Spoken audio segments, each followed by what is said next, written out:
लक्ष्मी प्राप्तीसाठी जर तुम्हाला एखादं व्रत करायचं असेल तर श्रावणातील शुक्रवार हे अत्यंत प्रभावी आणि लक्ष्मी प्राप्तीसाठी अत्यंत धार्मिक मानलं जाणारं हे व्रत आहे। श्रावणातील जे सोमवार असतात ते श्रावणातील सोमवार शंकराच्या भक्तीसाठी प्रभावी मानलेलं व्रत आहे, तर श्रावणातील शुक्रवार ही लक्ष्मी प्राप्तीसाठी अत्यंत प्रभावी मानलेलं व्रत म्हटलं गेलेलं आहे। पौराणिक कथेनुसार श्रावणातील जे शुक्रवार आहे ते शुक्रवार नेमकं केव्हापासून चालू झाले किंवा शुक्रवारची नेमकी कथा काय आहे, पौराणिक कथेनुसार शुक्रवारचं महत्व नेमकं काय आहे, शुक्रवार कसे करायचे, पौराणिक कथेनुसार शुक्रवार केव्हापासून चालू झाले या संदर्भात सविस्तर माहिती सांगणारा हा आजचा व्हिडिओ असणार आहे। त्याचबरोबर या वर्षीचे 2024 चे श्रावणी सोमवार किती तारखेला आलेले आहेत हे सुद्धा आपण आजच्या व्हिडिओमधून पाहणार आहोत, त्यामुळे व्हिडिओ शेवटपर्यंत बघायचा आहे। आणि अशाच धार्मिक किंवा हिंदू सणांबद्दल जर तुम्हाला माहिती हवी असेल तर आत्ताच आपल्या चॅनलला सबस्क्राईब करून ठेवा, म्हणजे येणाऱ्या प्रत्येक सणांचं महत्त्व आणि त्यामागील पौराणिक कथा या तुमच्यापर्यंत रेग्युलर पोहोचत राहणार आहेत। तर श्री स्वामी समर्थ, मी पूनम आणि तुम्ही पाहताय माहिती मोलाची। तर बघा, श्रावण महिन्यामध्ये सोमवारचं व्रत आणि शुक्रवारचं व्रत हे अत्यंत प्रभावी मानलं जाणारं व्रत आहे।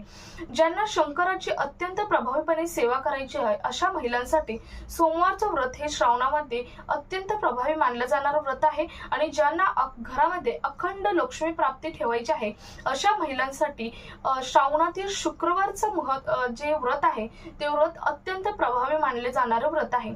आता सर्वात पहिल्यांदा आपण पाहूयात या वर्षीचा म्हणजेच 2026 चा श्रावण केव्हापासून चालू होतो आणि त्यातील शुक्रवारच्या तारखा नेमक्या काय आहेत, आणि त्यानंतर आपण पौराणिक कथा पाहणार आहोत।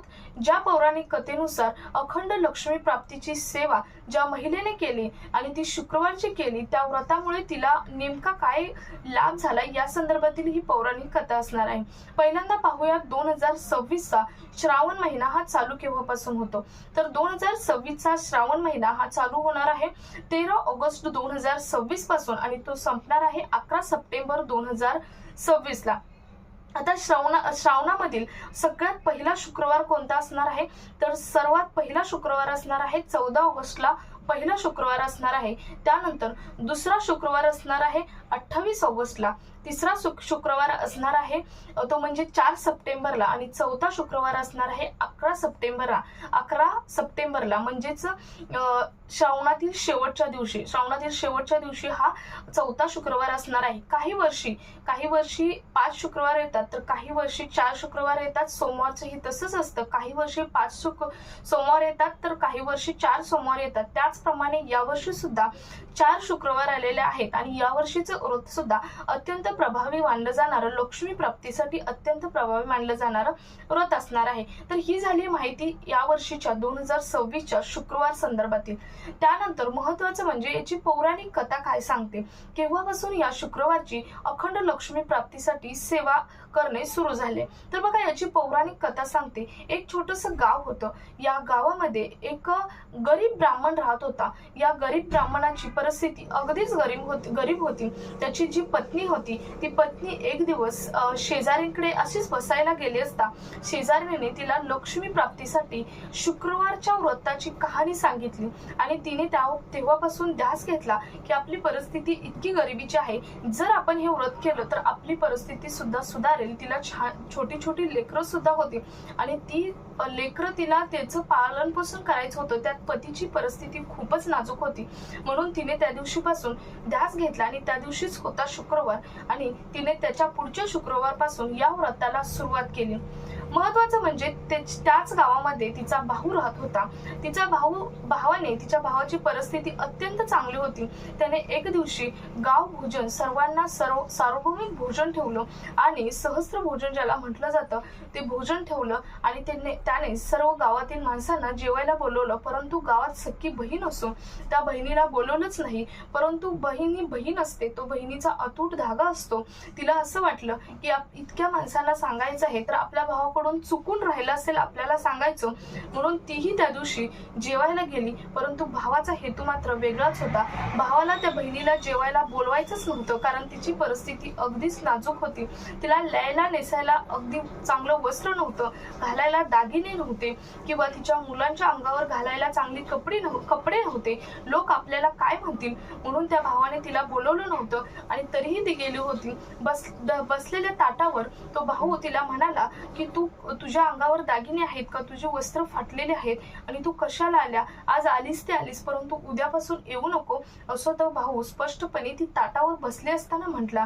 ती तशीच हिरमुसलेल्या तोंडाने जेवली, मुलाबाळांना जेवायला घातलं आणि पुन्हा तशीच निघून घरी गेली. नंतर दुसऱ्या दिवशी सुद्धा मुलांनी मामाच्या घरी जेवायला जायचा हट्ट धरला आणि दुसऱ्या दिवशी सुद्धा ते मुलांना घेऊन नाईलाजास्तव तिथे गेले असता त्या भावाने पुन्हा त्याच शब्दाने तिला सुनावलं की तुला सांगितलं असता तू परत का आली आहेस, आज आलेस उद्या तरी येऊ नकोस, असं म्हणून तिला हिणवलं आणि तरीही तिने हिरमुसलेल्या चेहऱ्याने आपल्या मुलाबाळांना जेवाय घातलं, स्वतः जेवली आणि निघून गेली. त्यानंतर तिसऱ्या दिवशी सुद्धा तसंच झालं. भावाचं आणि बहिणीचं नातं खूप वेगळं असतं. नाईलाजास्तव बहीण ही प्रेमापोटी आणि आपल्या मुलांच्या भुकेपोटी पुन्हा तिथे जेवायला गेली असता त्या भावाने हाताला धरून तिच्या मुलांना आणि तिला हाकलून दिलं, त्यांना जेवून सुद्धा दिलं नाही आणि ती तिथून निघून गेली. ती परत आली नाही. थोड्याच दिवसांनी ती तशीच शुक्रवारचं व्रत करत होती.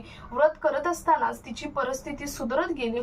ती एक दिवस म्हणजे जवळजवळ ते 2 वर्षाने पूर्णपणे श्रीमंत झाले आणि श्रीमंत झाले असता तिने त्या शुक्रवारच्या उद्यापनासाठी 5 बायकांना तरी बोलवलंच, परंतु तिच्या भावालाही जेवायला बोलवलं. तिचा भाव घरी आला, जेवला आणि तो म्हणाला की आज मी आलो आहे, उद्या जर तू आमच्या घरी जेवायला आली नाहीस तर पुढच्या शुक्रवारी मी तुझ्याकडे येणार नाही, असं म्हटला. तिथेच तिला लक्ष्मी प्राप्ती झाली होती.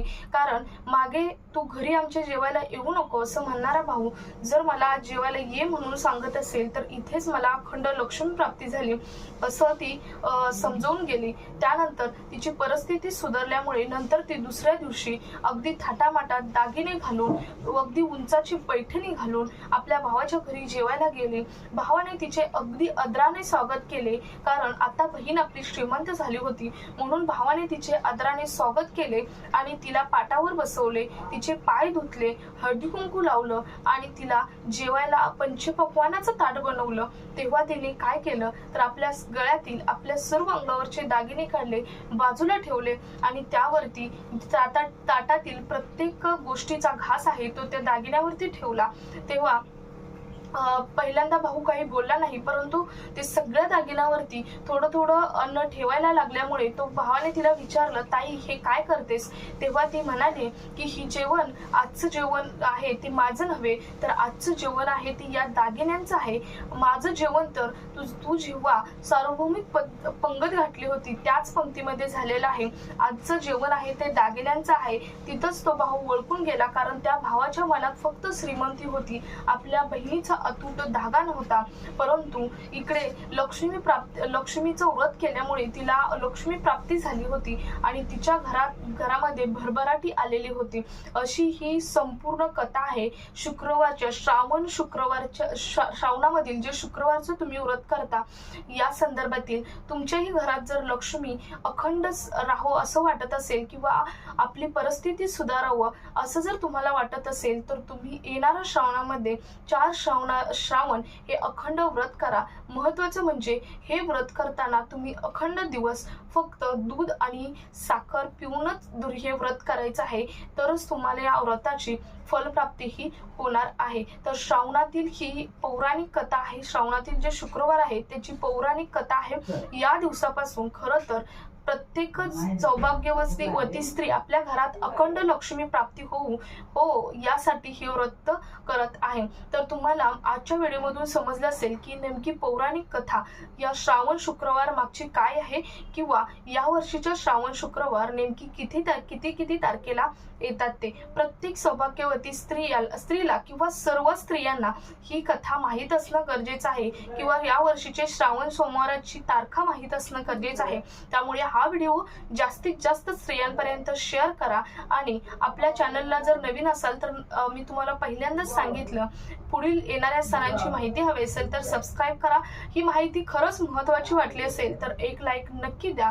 भेटूयात पुढच्या अशाच एका मोलाच्या माहिती समेत. तोपर्यंत श्री स्वामी समर्थ. रामकृष्ण हरी.